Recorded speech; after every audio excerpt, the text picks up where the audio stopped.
नमस्कार दोस्तों, फिर एक और बुढ़ा समाचार में हर दोस्त हूँ। आज आप आए मध्य प्रदेश में इंद्रपुरा रिसोर्स में जैसे राव शेखा जी की जयंती मनाई जा रही है।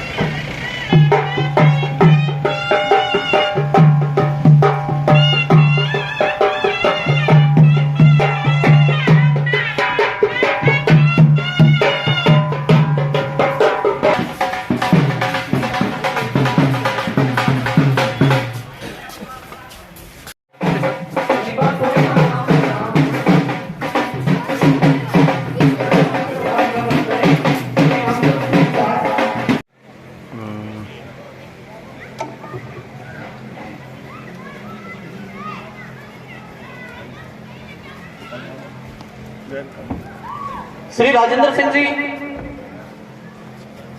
मूल सिंह जी भोजगढ़, देखिए साहब, श्री संपत सिंह जी गुढ़ा,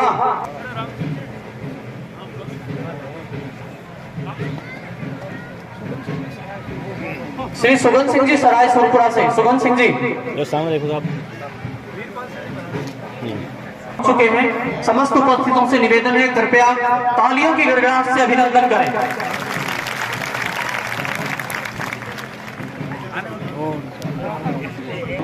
श्री अरनाथ सिंह जी हमारे बीच पहुंच चुके हैं।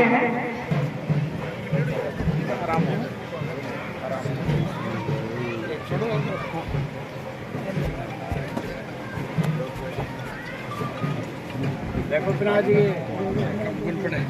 ये सामने देखो साहब, प्रभु सिंह जी शेखावत,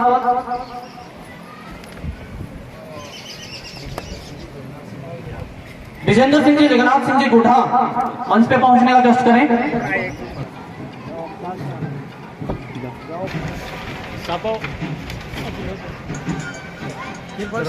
अभी बोलो, नाम बोलो। विशिष्ट अतिथि श्रृंखला में हमारे बीच पहुंचे टैगोर शिक्षण संस्था राव शेखा जी की जयंती के शुभ अवसर पर हमारे बीच में विराजमान 45 के अध्यक्ष ठाकुर हरनाथ सिंह साहब, मंच पे विराजमान हमारे उदयपुर हटी और गुड्डा क्षेत्र के हमारे समाज के सिरमौर पूर्व विधायक ठाकुर वीरेंद्र प्रताप सिंह साहब, मंच पे विराजमान सम्मानित बामलास बाबा जी लक्ष्मण दास जी महाराज, मंच पे विराजमान रिश्ते में मेरे काका लगते हैं और हमारे गांव के ही ब्रिगेडियर प्रताप सिंह साहब, मंच पे विराजमान शिक्षाविद श्री वीरपाल सिंह साहब, मंच पे विराजमान अब मैं सूरज की उपस्थिति में और मोतियों से भी महंगे राजपूत सरदारों की उपस्थिति में और नारी शक्ति के रूप में विराजमान माता और बहनों की मौजूदगी में और मेरी जान से भी प्यारे मेरे युवा बनाओं के सहयोग से इस सफल आयोजन के अंदर आपका स्वागत और अभिनंदन करता हूं। राव शेखा की इस पावन भूमि पर आपका स्वागत है।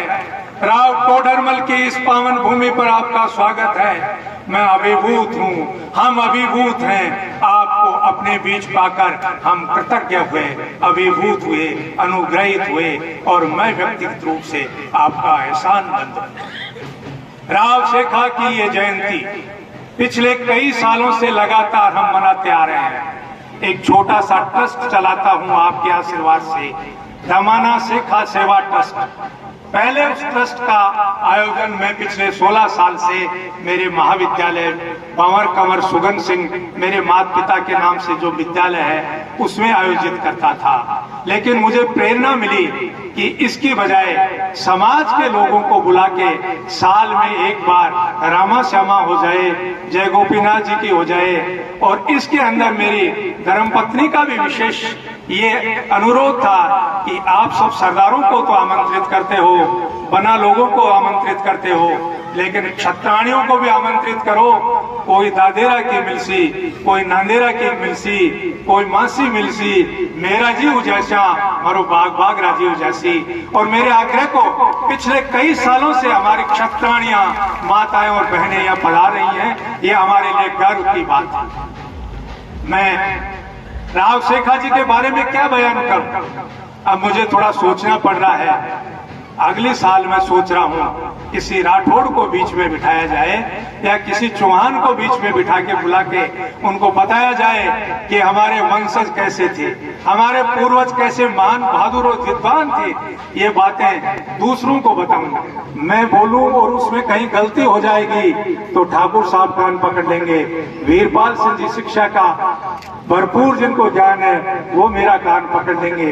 अब ये सोच रहा हूं स्टेज पे भी शेखावत, सुनने वाले भी शेखावत और बोलने वाले भी शेखावत और माताएं बहनें भी शेखावत। तो ये बात मेरी रिजर्व रखता हूं कि राव शेखा जी के ऊपर विस्तृत रूप से अभी शायद पधार रहे हैं लोकेश सिंह जी शेखावत पूर्व वाइस चांसलर, वो बताएंगे या वीरपाल सिंह जी या ठाकुर साहब विस्तृत रूप से बताएंगे।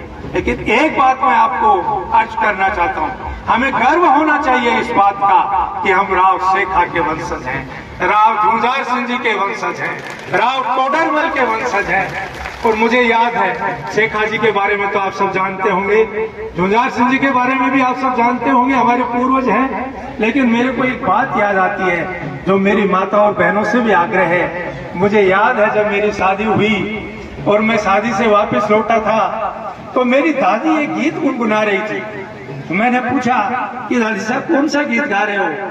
तो उन्होंने कहा मैं गा रही हूँ जीत्या जीत्या राय टोडरमल जीत्या, जीतेड़ा ढोल बजाए केसरिया लाडा जीत्या।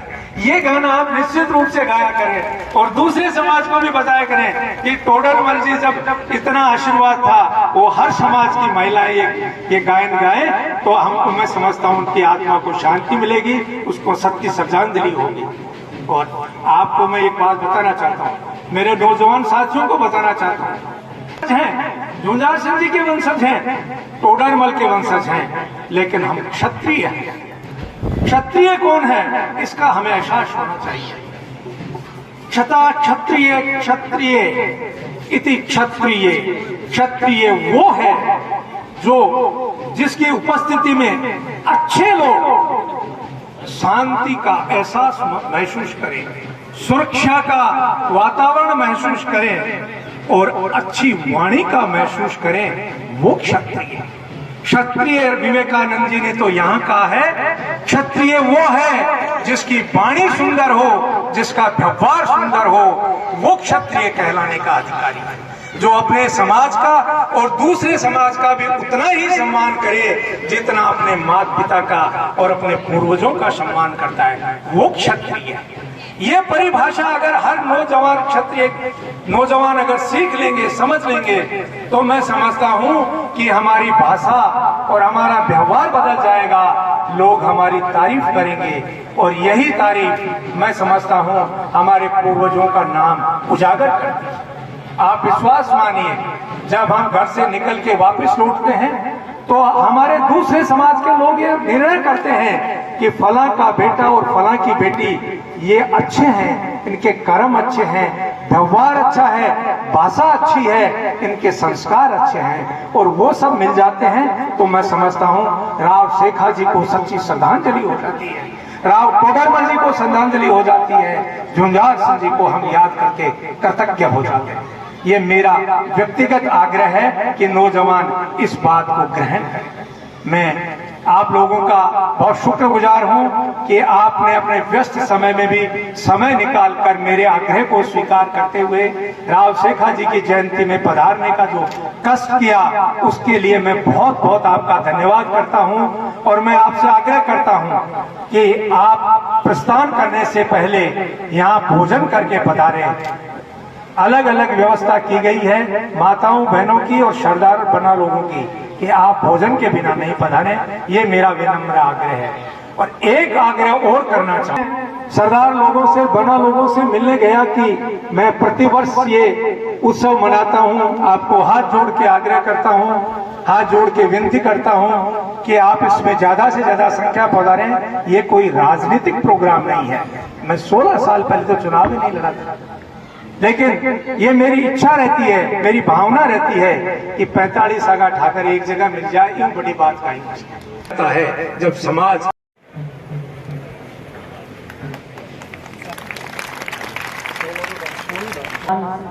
शॉल ओढ़ाकर सम्मान, ये सम्मान है शौर्य का, वीरता का, ये सम्मान है देशभक्ति का, जज्बे का, जुनून का, ये सम्मान है परंपरा। महाराज कार्यक्रम में अतिथि के रूप में विराजमान डॉक्टर लंकेश सिंह जी, हरनाथ सिंह जी, ब्रिगेडियर साहब, विजेंद्र सिंह जी, रघुवीर सिंह जी और इस कार्यक्रम के आयोजक विजेंद्र सिंह जी। आज हमारे 2 पूर्वजों के उत्सव हैं एक साथ। श्रीमद् भागवत में जो अयोध्या के सूर्यवंशी राजाओं की वंशावली दी गई है, उसमें 84वीं वंशावली 84वें स्थान पर भगवान श्री राम आते हैं। सूर्यवंश अयोध्या के सूर्यवंशी राजाओं की वंशावली में भगवान राम 84वीं पीढ़ी में हैं और दूसरे महाराज शेखाजी 209वीं पीढ़ी में हैं और दोनों के उत्सव हैं। भगवान श्री राम, जिनके लिए हम कहते हैं कि उनका अवतरण ही इसलिए हुआ था कि वो रावण का विनाश करें, और वो रावण का विनाश आज ही के दिन, दशहरे के दिन, विजयदशमी के दिन पूर्ण हुआ था। इसलिए इससे बड़ा दिन हमारे लिए हो नहीं सकता। और हमारे जो दूसरे पूर्वज हैं महाराज शेखाजी, उनका आज जन्मदिन है। आज के दिन ही विक्रम संवत 1490 24 सितंबर 1433 ईस्वी को महाराज शेखाजी का जन्म हुआ और बरवाड़ा की एक छोटी सी जागीर को लेकर नान अमृतसर का एक बड़ा विशाल साम्राज्य उन्होंने स्थापित किया।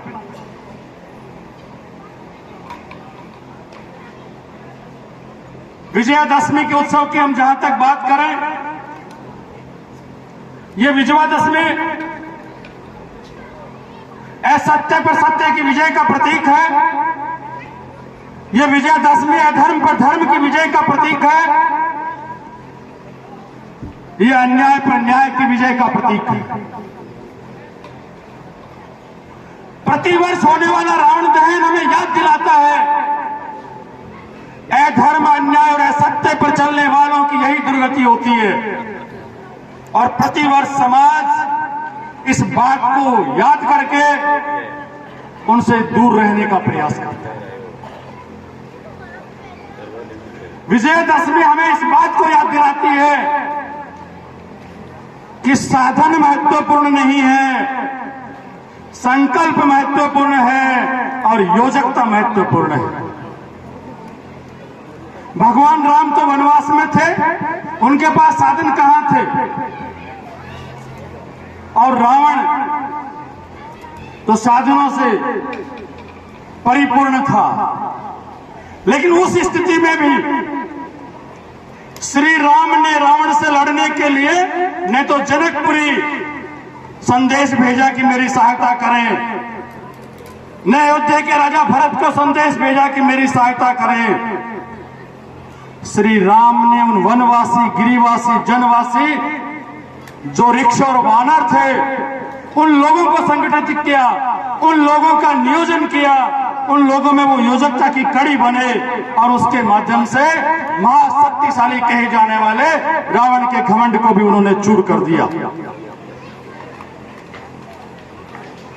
व्यक्ति के मन के संकल्प की आवश्यकता है, बाह्य शक्तियां तो फिर अपने आप मिल जाती। यह संदेश हमें विजयादशमी दे रही है। एक प्रश्न सभी के मस्तिष्क में आ सकता है कि ये तो लोकतंत्र का जमाना है, इसमें शक्ति की क्या आवश्यकता है। सतयुग से लेकर, द्वापर से लेकर, त्रेता से लेकर और कलयुग तक शक्ति का अस्तित्व हमेशा रहा है और हमेशा रहेगा। सतयुग में दुर्गा बनकर के शुंभ और निशुंभ, मधु और केतव का वध किया गया। त्रेता में भगवान राम ने रावण का वध किया, द्वापर में भगवान कृष्ण ने कंस का वध किया। ये सब इस बात को प्रमाणित करते हैं कि बिना शक्ति के वो ऐसा नहीं कर सकते थे। वेदों में कहा गया वीर भोग्या वसुंधरा, इस पृथ्वी का भोग सिर्फ वीर ही कर सकता है, कायर नहीं कर सकता। रामचरितमानस कहती है भगवान राम जब रावण पर युद्ध के लिए तैयार हुए तो समुद्र से 3 दिन तक विनती करते रहे हाथ जोड़े हुए कि हे समुद्र देवता मुझे मार्ग दे दो, लेकिन विनती नहीं सुनी गई। और जब तीसरे दिन उन्होंने समुद्र को सुखाने के लिए जो ही धनुष में तीर चढ़ाया, समुद्र हाथ जोड़कर खड़ा हो गया। ये शक्ति का सामर्थ्य है।